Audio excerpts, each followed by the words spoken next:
Rings, the bastards show up, and Tarantino sets up this brilliant shot that feels like 2 in 1.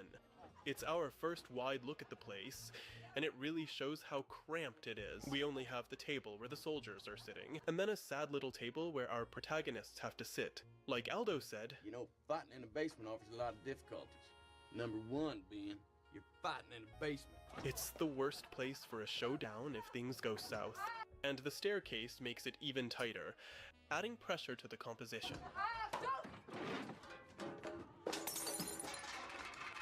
We keep getting these almost claustrophobic shots. Like this one, it shows the bastards' worried expressions, but also boxes them in with the wooden columns and the looming German soldier. Plus, it reveals the entrance for the first time. Not interesting because it's an entrance, but because it's the only escape route, and as awkward as a spiral staircase. Hallo, ihr Lieben. Setzt euch schon mal. The point is, this place is basically a death trap.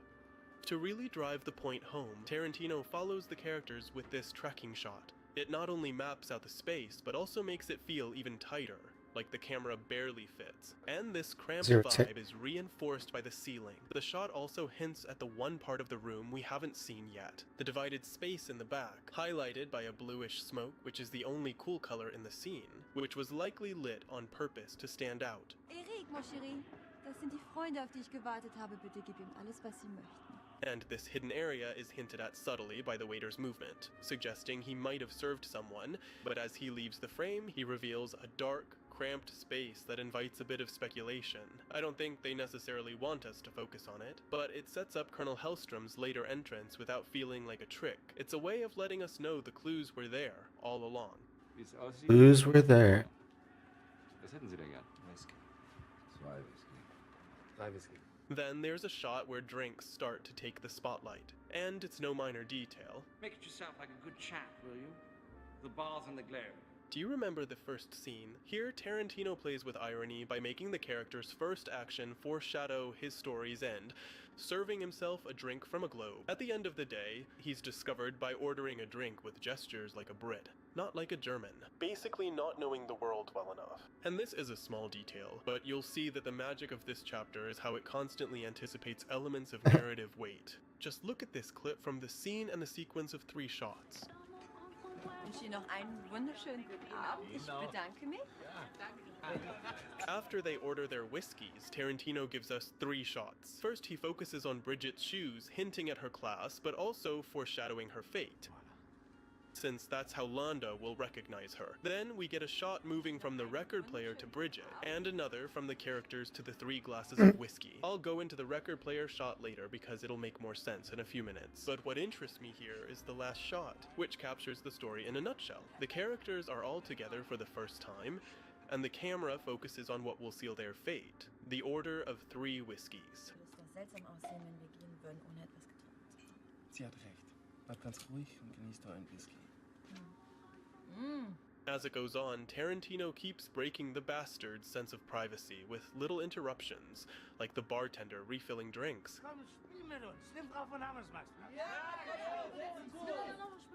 He also throws in some digressions, showing bits of the room and adding small character moments that humanize the German soldiers. Wenn einer von diesen Wölfen hier aus der Reihe tanzt, dann trimme ich ihn persönlich zurück auf Linie. Schau. And this is a smart choice because, for a film with such a caricature tone, it shows more nuance than many war movies. And I think the point here is that these soldiers start as a potential threat, but with these details, Tarantino makes them not only a risk, but also characters you don't want to see die, so the tension goes in 2 directions, especially with Wilhelm. Wir trinken auf unseren Freund Wilhelm und seinen kleinen Sohn Maximilian. Wilhelm. Auf, Max! This empathy deepens when we learn they're celebrating because one of them has just become a father. This setup leads to the scene's turning point. Also lasst euch nichts anmerken. Der Führer wird dazu stimmen. When that new father approaches Bridget's table to ask for an autograph for his son. Fräulein, sein Name ist Maximilian. Maximilian, das ist aber ein schöner Name. It's a simple interruption, but anyone who's tried writing a script knows how brilliant it is, because with this one move, Tarantino does a lot at once. First, he adds unpredictability to a situation that was Okay. already tense with a drunk guy who makes everyone uncomfortable. Then he increases our sympathy for him, even a bit of tenderness as this guy talks about his kid, which gets us worrying about him. Plus, he has Bridget leave her autograph on a handkerchief, which Tarantino emphasizes with a close-up, as this element will be key for Landa to discover she was there. Was führt sie nach Frankreich? Das geht sie nichts an, Oberfeldwebel. And finally, most importantly, it forces Highcox to react, and that's exactly what ends up making him slip up. With just this moment, a simple scene jumps forward and becomes something new. Sie haben vielleicht nicht die Gastfreundschaft des Fräuleins mit ihrem betrunkenen, rüpelhaften Benehmen strapaziert. Editor Sally Menke sets the tone by cutting the diegetic music from the record player and holding the longest shot of the scene so far at 39 seconds, while previous shots were much quicker. Oberfeldwebel. Sie sind Soldat. Das ist ein Offizierstisch. What I love about this moment is how Tarantino messes with our expectations. Going into the scene, you'd never think it'd be a slip-up from this cultured, civilized guy that gives them away. You'd expect it from one of the bastards. And it's kind of ironic that their tragic end boils down to nothing more than bad acting on his part. Yet it's his 26 seconds of talking that give away his accent, which is so unconvincing that even a drunk guy could spot it. Sturmführer, Sie haben einen sehr ungewöhnlichen Akzent. The silence makes it feel like the whole bar is tuned into their conversation. At this point, the scene works best as a two-shot, without cutting away to Highcox's reactions, especially with that slight camera shift that guides our eyes to him, almost imperceptible but perfectly timed with his nervous swallow and breath. Woher kommen Sie? Sie müssen entweder betrunken sein oder völlig verrückt, dass Sie es wagen, mit einem Vorgesetzten so unverschämt zu sprechen. And here's where things get interesting. Ich mache Sie und Sie verantwortlich! The camera starts on him and pulls back in an unusual dolly move, sliding past the soldier's table. Sie greifen jetzt Ihren Freund oder wird meinen ersten Geburtstag wegen Trunkenheit in der Öffentlichkeit im Gefängnis verbringen! But the goal of the movement isn't to emphasize them, it's to reveal a new perspective. The person who's been listening in this whole time. Trunkenheit in der Öffentlichkeit im Gefängnis verbringen! Dürfte ich mich vielleicht erkundigen? And that's when we meet once again Major Hellstrom. His introduction says it all. He's almost in shadow, lit from below in a way that barely illuminates his face, creating an eerie effect. And then there's the pacing. This shot isn't just one of the longest in the scene, but also one of the quietest, with Hellstrom controlling the tempo and taking his time with each movement. In his first appearance, he's a dark silhouette, creating a sense of mystery and unease. As he steps into view, the camera follows, reinforcing his significance and importance. And it even follows him as he removes the record player, using his left arm so we can just catch the armband, subtly lit up. And this is where the importance of that initial shot of the record player, which we saw as soon as the bastards arrived, comes into play. It's a casual shot, but if you look closely, it's framed from this exact perspective. Maybe it's a way to immerse us in the scene's soundscape from the start, or perhaps it's a hint that Hellstrom controls both the music and the space. Or maybe Tarantino is subtly reminding us that the record player's abrupt stop. Oberfeldwebel.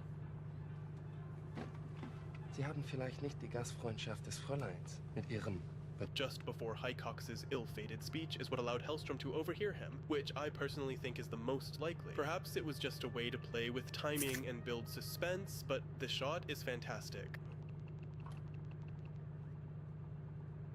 With Hellstrom tied to this object, the speaker almost feels like an ear tuned to the bastards, as if he's been Cut right, listening cut the right. whole time. Extended my customer. Wait, cut right, cut right. From this point on, every movement serves to gradually establish Hellstrom's power. Take this shot where we finally see his face, with the composition placing him in a dominant, central position above everyone else. Even the backlighting outlines his figure, giving him even more importance, something Tarantino often does, as in this scene. Ein sehr genaues Ohr für Akzente. Und wie er finde ich Ihren äußerst seltsam.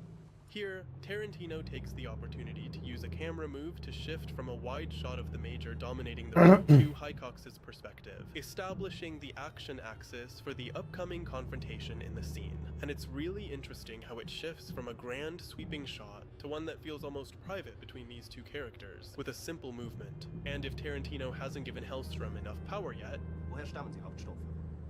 Sturmbannführer. Ich finde es höchst... Ich habe nicht mit Ihnen gesprochen, Obersturmführer Münch. Now he frames the bastards from a high angle, putting them at a disadvantage and making them look small against the imposing figure of Hellstrom. And he's also using one of his favorite ways to establish dominance, through interrogation. Haben Sie den Riefenstahl-Film gesehen? Ja. Dann haben Sie mich gesehen. Here, Tarantino sets up a familiar scene, a commander interviewing someone hiding a secret so the tension builds naturally. Sein Bruder sieht wesentlich besser Cut right. Snyder Mike Busker. Taking off. The tension eases when our protagonists manage to sell the idea that Highcox was in a film. What's interesting here is that in all the intellectual duels throughout the movie, we haven't encountered a character like him, which adds more suspense about whether he'll make it out or not. Meine Herrschaften, darf ich zu Ihnen? Gerne. Meanwhile, on Hellstrom's side, August Diehl's performance keeps you guessing. You're never quite sure if his character is buying our hero's excuses. And while it's not exactly subtle, there are small power moves, like Hellstrom placing his cap on the table, making Stiglitz move, and sitting exactly where he wants. Again, objects play an important role here. Hellstrom's glass is a giant object, constantly present in every frame. Was tun Sie hier? Außer mit diesem reizenden Fräulein ein Getränk zu nehmen. Mirroring his dominant presence in the scene. Push And this here, live. visual hierarchy is key. It's one. also a beer, a distinctly German Rotate. choice. Unlike Highcox's whiskey, and unlike the soldier's metal cups, his is a glass shaped like a boot. A classic military symbol tied to power. Once it seems our characters are in a bit less danger, Königin Christine. we briefly cut back to the young soldiers. This shot serves to emphasize them one last time before their end, but the interesting part comes when Hellstrom suggests playing the same game they are. Wie wär's, wir spielen zusammen? Ja, gerne. Ein Spiel. Instead of following him, Tarantino keeps us in tight shots of the characters, making us feel their discomfort. Den Namen einer berühmten Person auf eine Karte zu schreiben. Hellstrom then begins explaining the game's rules, which we already know, but I think it's clever that they're playing this particular game. Schieben Sie der Person ihrer Rechten zu. First, as I mentioned earlier, Tarantino constantly plays with the idea of metacinema. Not only are they people tied to the world of film, but they're also staging a performance on which their lives depend. And they are also playing this game, which centers around identity. Begriff machen können. Bin ich Deutscher? It's no accident that his first question is whether he's German, with a look right at Highcox, bringing the issue back to the surface yet again. It's a game of discovering who is who, and that's what the entire scene is about. That's why, with the next question, Hellstrom also looks at him and asks, Bin ich Amerikaner? Nein. and secondly, it gives us plenty of insight into Hellstrom. Könnte man mein Geburtsland als exotisch beschreiben? It's a cool way of showing he's smart, cultured, and above all, has sharp deductive skills. Schar die Reise gegen mein Willen. Ja. Auf der Schiffsreise lag ich dein Kettel. On the other hand, one thing I like is how Tarantino uses the background here, because Wilhelm could be anywhere else, but he places him right beside Hellstrom's face, drawing our eyes there so he's visually present throughout the entire scene. Also dann muss ich King Kong sein. Ah. Also, during the game, Tarantino switches to a wider shot of the characters, which also includes Bridget, creating a more relaxed atmosphere compared to this. Also Sturmbannführer, ich fürchte, Sie stören. Ich bitte um Nachsicht, Hauptsturmführer. Because when things get tense again, he cuts to a two-shot that reinforces the sense of confrontation, reminding us of the one with Wilhelm and Hickok. Except now his body language is no longer as assertive as before. He leans back as if trying to increase the distance, while Hellstrom appears much more relaxed. Das war ein Scherz. Scherz. This time Tarantino shifts to even tighter shots to really highlight the discomfort, the closest shots we've seen so far, and this is a pattern throughout the movie. But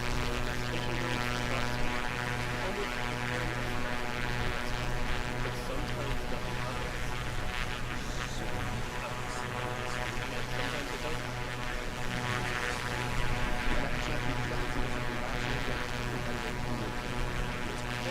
It's a way of underscoring the importance of the character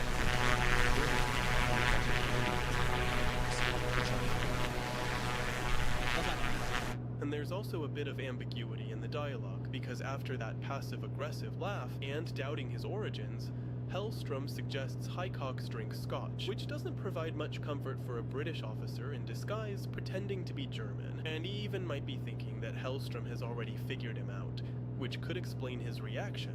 Das ist sehr freundlich, Sturmanführer. Eric, der 33er! In the next shot, we finally get a wider view, but it's a tight, oppressive frame with the bartender's blurred figure taking up half the screen. This reinforces a sense of confinement and reminds us of the setup, with the exit in the distant background, a way out that will be crucial in just a few seconds. Ich auch nicht, ich bleib beim Shampoos. 3 Gläser. And now comes the moment we've all been waiting for. Most viewers might not catch exactly what the issue is right away, but we know something's wrong because of the way the moment is emphasized. Once again, Tarantino uses the foreground, middle ground, and background, and we become fully aware of its importance not only through Hellstrom's gestures, but especially because in such a dialogue-heavy scene, Tarantino gives us 37 seconds of silence, like the calm before the storm. 1000-jähriges deutsches Reich. 1000-jähriges Reich. And it's funny when you watch the scene a second time and start to catch the intentions behind each character's actions, like Hellstrom's toast, a mockery aimed at poor Highcox, 1000-jähriges Reich. who falls for it completely. Sagen, ich hab genug von dem Affentheater. Haben Sie das gehört? Here, Tarantino uses the shortest shot of the scene, lasting under a second to create a visual shock. And then we have the next shot where we see Hellstrom's gun. But instead of aiming where it should, it points in the opposite direction due to a change in camera angle. This may be for visual impact, but it also makes sense when we realize that with this gesture, Hellstrom is sealing his own fate. It's almost like pointing the gun at himself. Sie sind so deutsch wie dieser Scotch. After revealing he's onto them, the scene cuts to a shot of the shotgun under the table, giving us a sense that things are about to explode, adding even more tension. Ich wollte sagen, dann sind wir zu zweit. Ich habe eine Pistole auf ihre Eier gerichtet, seit sie hier sitzen. Remember how I mentioned Highcox was initially leaning forward and then became cornered? Well, the same logic applies when he reveals he's had Hellstrom in his sights all along. Now he leans forward, and it's Hellstrom who's cornered. Sie werden aufstehen und mit uns durch diese Tür hinausgehen. The balance shifts again when Highcox suggests they'll be leaving, and Hellstrom responds with, Nein, das glaube ich nicht. Here, Tarantino plays with the different levels of the shot again. Highcox is in the foreground, Hellstrom in the middle ground, and in the background, but in between of them sits the object of debate. Wir zwei.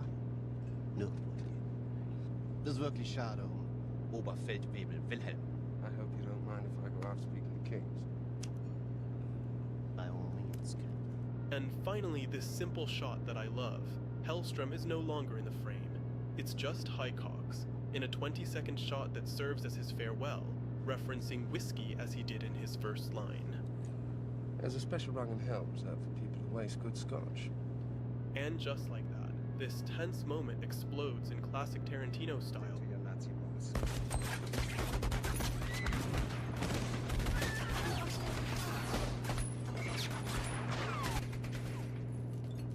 Finally, we're left alone with Wilhelm, now our protagonist facing yet another intellectual duel.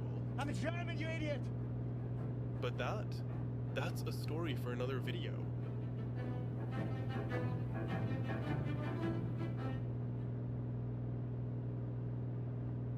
Yeah, that was a cool video.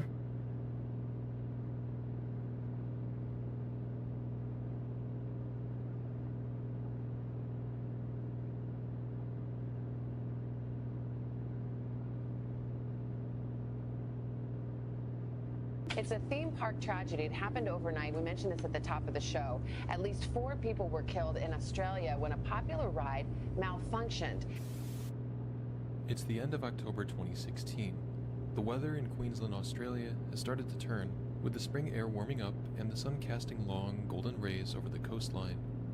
The air is filled with the excitement of families on holiday, each looking forward to the days of adventure and joy.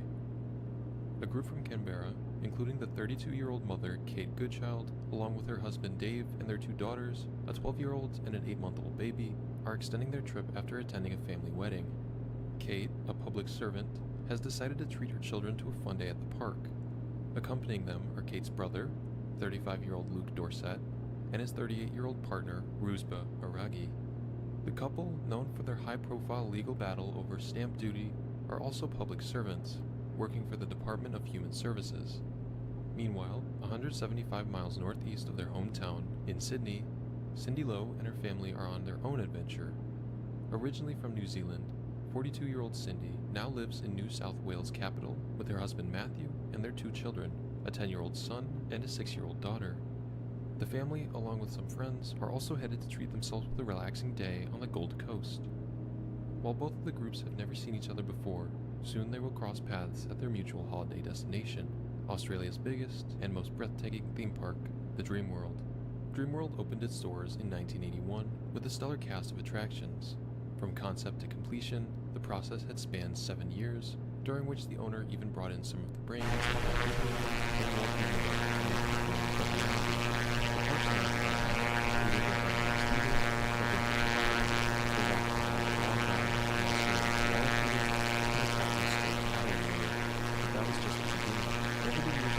the park steadily expanded, adding roller coasters, a wildlife park, and several other rides that kept adding up to a grand total of 40, making it the largest theme park in Australia.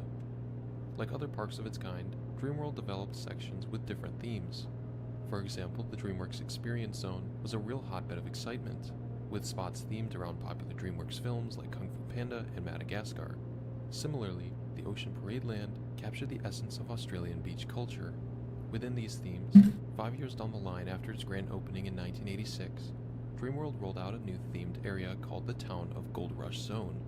This fresh addition brought 2 major rides, the Eureka Mountain Mine Ride and the Thunder River Rapids Ride. Both featured an extremely thrilling experience that continued to be the heart and soul of the park for a good 20 years until 2006, when Eureka Mountain Mine Ride was closed due to safety concerns. However, its counterpart, the Thunder River Rapids Ride, kept on chugging, and over the next decade, it only grew in popularity, drawing thousands and thousands of visitors every year. The park was raking in money, but just because things are going great doesn't mean they're bound to stay that way. Let's first start by breaking down how exactly the ride works.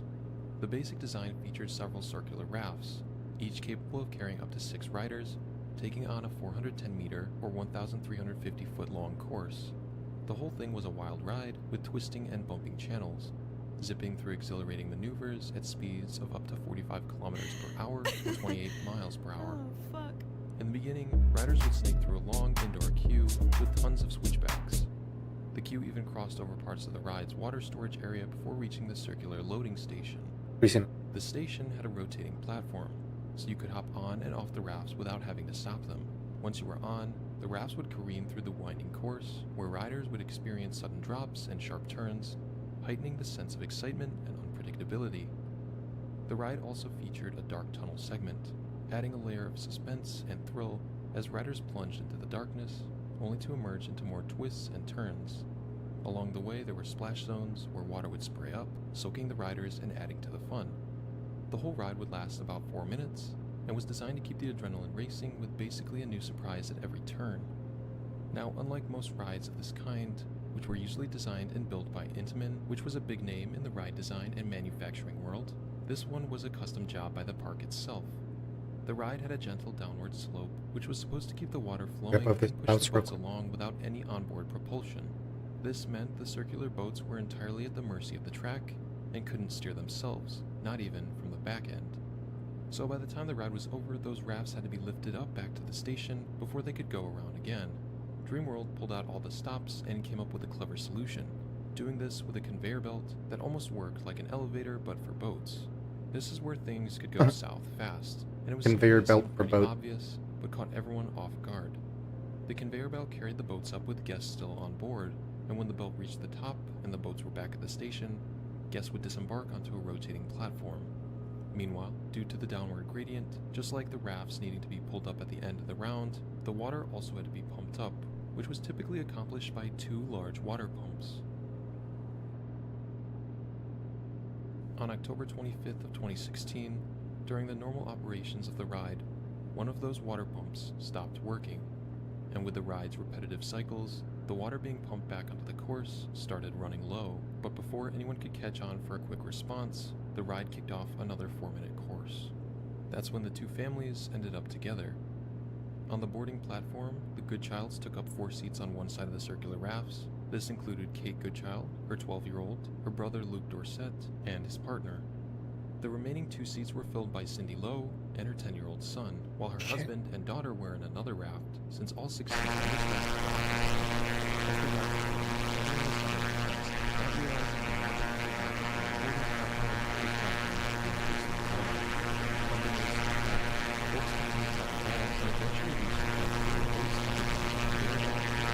back to the platform, which now had fallen short of water, so much so that the boats couldn't move forward. Being at the front of the line, Cindy and Goodchild's boat was the first to board the conveyor belt and started slow ascent. But just as it was nearing the end of the belt, where it was supposed to be dispatched to the boarding platform, a forsaken empty raft, perhaps from a previous cycle, lay obstructed on the support rails, jammed due to the insufficient water level.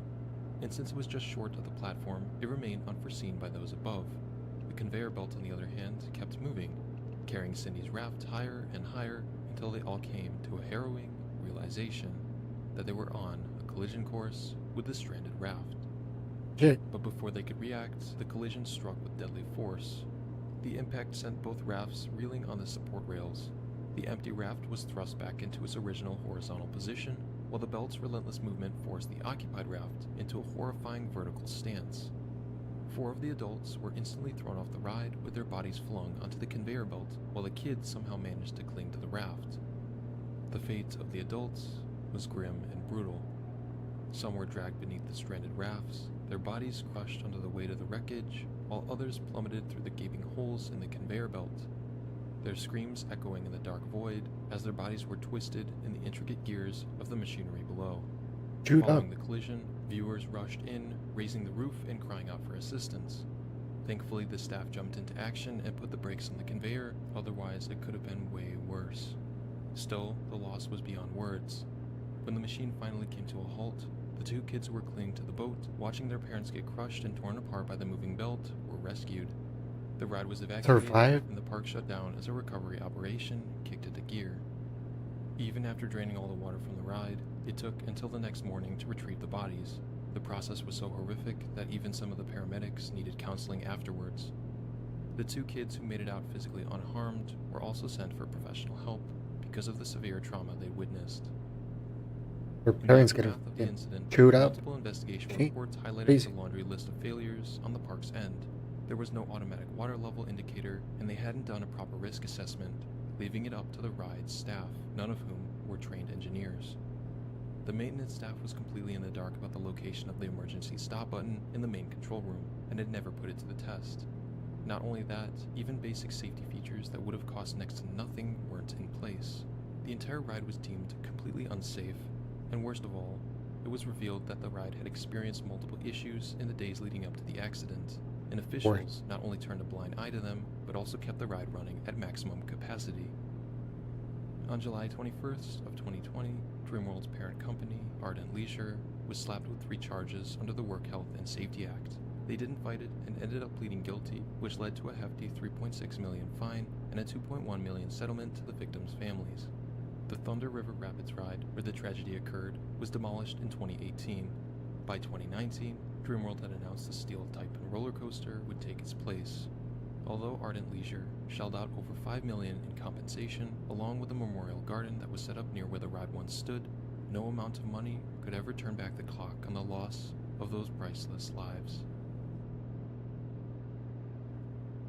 Between Norway and the North Pole exists a gathering of small islands known as Svalbard. It's mainly just ice and barren rock, and just over 2,500 people live there. However, living alongside them are as many as 3,000 polar bears. Polar bears are very dangerous animals, and unfortunately in Svalbard, confrontations arise with tragic outcomes for both people and these bears. Almost every year, polar bears are shot due to encounters with people, and over recent decades, human lives have been lost.